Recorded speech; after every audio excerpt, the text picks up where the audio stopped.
Yes, ni muhimu sana kuweza kufahamu vile vitu vinavyotuzunguka na tunaweza kuvitumia vipi katika tiba zetu za asili. Na mimi kawaida yangu ni mpenzi sana wa kutumia tiba ya asili. Yaani maradhi yangu mengi najitibu kwa njia ya asili. Na nikikwambia kwamba nina muda mrefu kwamba sina maradhi yanayonisumbua huwezi kuamini.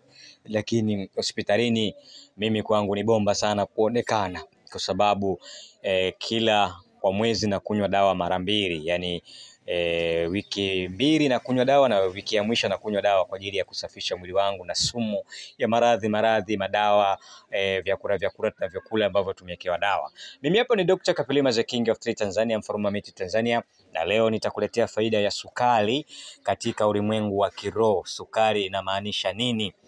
Sukari na miujiza gani?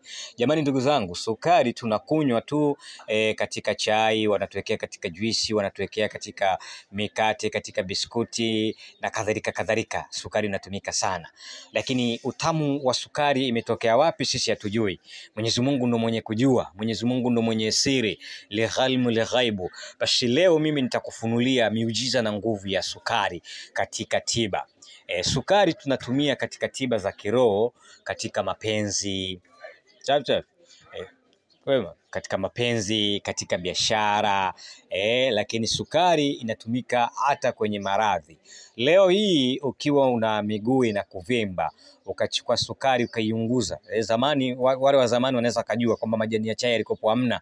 Kuyapata majani ya chai ni tabu sana. Kwa hiyo unachukua sukari unaweka, kama kuungua hivi, alafu unaweka maji inabadilika rangi ndio inakuwa chai. Basi ukiunguza vile, usiweke maji mengi, basi ile sukari guru yake ile unapaka kwenye miguu iliyovimba, basi ilikuwa ni tiba nzuri sana ya kwenda kuondoa maradhi.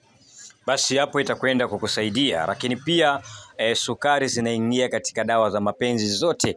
Kama una dawa yako yoyote ya mapenzi, basi ni nzuri sana ukaweka sukari. Sukari ni mvuto.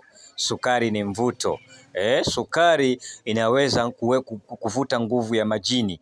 Sisi katika ngoma yetu ya Lewa, ngoma ya mashetani wa mlimani, Lewa inaitwa. Tunatoangaga sukari, mchele, mdalasini, yeriki na vitu vingine. Ule unakuwa usembe wa majini, unaramba kuwapa nguvu majini. Lakini pia ni tiba nzuri sana. Sasa leo hii mimi nataka nikupe elimu hii na uchukue uifanyie kazi. Una dawa yako yoyote ya mapenzi, changanya sukari. Lakini sukari ukaweka katika maji na ukapaka usoni, ukataka kumuona adui, basi adui utamuona.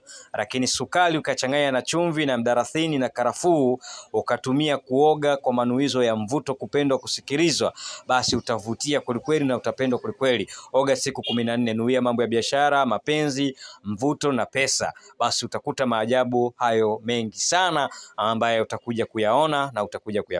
Mungu awabariki sana.